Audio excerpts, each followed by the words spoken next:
बच्चों नमस्कार, कैसे हैं आप। आइए, लास्ट टाइम जो चैप्टर हमने आपके साथ स्टार्ट किया था, movement of earth, their effects, earth का मूवमेंट और उसके क्या प्रभाव पड़ते हैं, तो उसमें हमने लास्ट टाइम आपके साथ जो बातें की थी वो रोटेशन और रिवॉल्यूशन, दो तरह के मूवमेंट हमने अर्थ के आपके साथ डिस्कस किए थे। तो आज कुछ और बातें डिस्कस कर रहे हैं और वो है इक्विनॉक्सिस एंड सोलिस्टिसिस।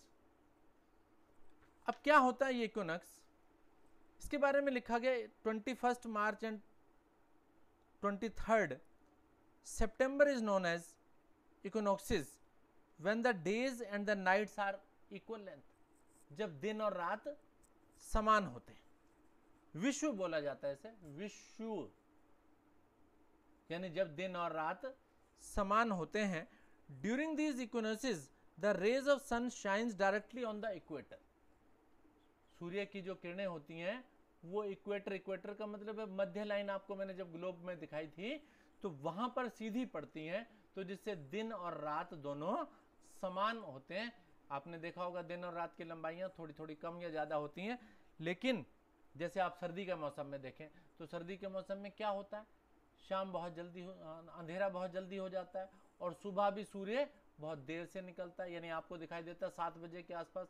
लेकिन अगर गर्मी के मौसम में देखें तो शाम भी देर से होती है और जल्दी से सवेरा भी जल्दी हो जाता है। इसका मतलब दिन और रात की लंबाई छोटी बड़ी होती है।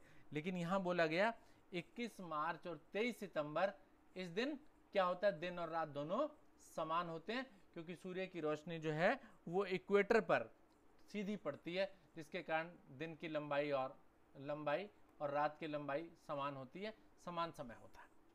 दूसरी चीज बताई जा रही है सॉलिटाइज, सोलिस्टाइज। सोलिस्टाइज का मतलब संक्रांति कहा गया हिंदी के अंदर। 21 जून और 22 दिसंबर को known as the summer solstice and winter solstice respectively. 21 जून को तो कहा गया समर सोलिस्टाइज और 22 दिसंबर को कहा गया विंटर सोलिस्टाइज। कहते हैं on these solstice the rays of sun directly on the 2 tropics, 2 tropics पर सन की लाइट डायरेक्टली पड़ती है। During the June solstice the sun rays shine directly on the tropic of Cancer. Tropic of Cancer जिसे हम कर्क रेखा कहते हैं, कर्क रेखा पर डायरेक्टली पड़ती है। During the December solstice the sun rays shines on the tropic Capricorn, मकर रेखा कहा करते हैं। कैप्रिकॉन लाइन का मतलब है मकर रेखा। तो कर्क रेखा और मकर रेखा दोनों पर जब डायरेक्टली सन की लाइट पड़ती है तो क्या कहलाते हैं, वो कहलाते हैं June solstice and December solstice. The sun rays shines on the tropic of Capricorn, the length of the days and nights is not the same during the solstice. ठीक है, यानी दिन और रात की लंबाई एक समान नहीं होती है। ठीक है, देख रहे हैं आप एक डायग्राम आपकी बुक के अंदर बना हुआ है, इसको देख करके आपको पता लग जाएगा कि सन की लाइट जब डायरेक्टली पड़ती है तो वो आपके पास क्या बन जाता है, वो तो बन जाता है इक्विनॉक्सिस और दूसरा सोलिस्टाइसिस। आगे बात आती है इलिप्सिस की। इक्लिप्सिस, इक्लिप्सिस का मतलब होता है ग्रहण। आपने देखा होगा, सुना होगा, चंद्र ग्रहण है जी आज, या सूर्य ग्रहण है। तो वो सूर्य ग्रहण या चंद्र ग्रहण क्या होता है, उन्हें इंग्लिश में क्या कह रहे हैं हम, eclipses. The revolution of earth around the sun and the revolution of moon around the earth cause eclipses. अब देखिए, आपको मालूम है कि सूर्य स्टेशनरी है, पृथ्वी सूर्य के चारों तरफ चक्कर लगाती है, जबकि चंद्रमा जो है वो पृथ्वी के चारों तरफ चक्कर लगाता है। तो कई बार ऐसा भी तो होता होगा कि जब सूर्य की रोशनी चांद के द्वारा रोक ली जाती होगी और पृथ्वी पर लाइट वो नहीं पहुंचने देता होगा। तो जब सूर्य और पृथ्वी के बीच में चंद्रमा आ गया तो क्या होगा, सन की लाइट कुछ रुकेगी और उसके कारण पृथ्वी पर रोशनी नहीं आएगी। इसके कारण क्या हो जाएगा, पृथ्वी पर अंधेरा आ जाएगा। इसी को ग्रहण कहा जाता है। तो पढ़ते हैं इसको। सबसे पहले solar eclipses, when the moon passes between the sun and the earth, जब चांद जो है वो सन और अर्थ के बीच में आ जाता है, it blocks the rays of sun, ये सन की जो रोशनी है उसको रोक देता है पार्शली और टोटली, या तो थोड़ा पार्ट रोकता है या पूरी तरह से रोक देता है from falling on the earth, earth के ऊपर सूर्य की रोशनी नहीं पहुंच पाती है।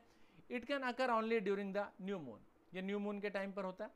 The earth is then in the shadow of the moon, तो पृथ्वी जो है वो आ जाती है उस चंद्रमा की परछाई के अंतर्गत। This is known as the solar eclipse, इसको सूर्य ग्रहण कहा जाता है। और इक्लिप्स ऑफ द सन, यह सूर्य का ग्रहण सूर्य का। It is dangerous to look at the solar eclipse directly, आप आंखें पूरे ऊपर सूर्य की तरफ ले जाकर के डायरेक्टली मत देखा करो उसको, है ये नहीं देखना चाहिए हमें। कैसे देखना चाहिए? सन ग्लासेस पहन करके, किसी भी प्रकार का धूप वाले चश्मे को पहन करके आप उसको देख सकते हैं। दूसरी चीज आ रही है लूनर इक्लिप्स। लूनर इक्लिप्स का मतलब चंद्र ग्रहण। When the earth passes between the sun and moon, अब जब पृथ्वी आ जाती है, क्योंकि चंद्रमा भी जो चमकता है उसके चमकने का कारण भी क्या है? सूर्य की रोशनी है, ठीक है। तो सूर्य की रोशनी जब पृथ्वी अवरुद्ध कर देती है, पृथ्वी रोक देती है, यानी चंद्रमा एक तरफ सूर्य दूसरी तरफ और बीच में पृथ्वी आ गई, तो इसका मतलब पृथ्वी ने सूर्य की रोशनी चंद्रमा तक नहीं पहुंचने दी, जिसके कारण चंद्र ग्रहण हो जाता है, ठीक है। और इससे भी या तो थोड़ा चंद्र ग्रहण होता है या पूरी तरह से रोक देती है तो पूर्ण चंद्र ग्रहण हो जाता है। This is known as the lunar eclipse, इसको चंद्र ग्रहण कहा जाता है। यह eclipse of the moon. Lunar eclipse occur more frequently than the solar eclipse. चंद्र ग्रहण जो है वो सूर्य ग्रहण की तुलना में ज्यादा होता है, ठीक है। ज्यादा का मतलब ज्यादा बार बार होता रहता है ये, ठीक है। A lunar eclipse can last up to an hour and a half, 1 या 1.5 घंटे का होता है। During the lunar eclipse the moon में टर्न रेडिश। लूनर इक्लिप्स होता है तो चांद जो है वो लाल रंग का भी दिखाई देने लगता है। It is not dangerous at all to look at the lunar eclipse. चांद ग्रहण को सीधी आंखों से देखने में कोई नुकसान नहीं होता है। The moon does not produce any on light, क्योंकि चंद्रमा के अंदर अपनी लाइट होती नहीं है, सूर्य की तो अपनी लाइट होती है, उसे जब आप देखोगे तो वो खतरनाक हो सकता है। इसलिए चंद्र ग्रहण को आप अपनी आंखों से यानी सीधी सीधी बिना चश्मा लगाए आप देखें तो कोई परेशानी नहीं होगी आपको, ठीक है बच्चों। इस तरह से लेसन समाप्त हो जाता है। करेक्ट, पढ़िए आप इसे। Thank you very much.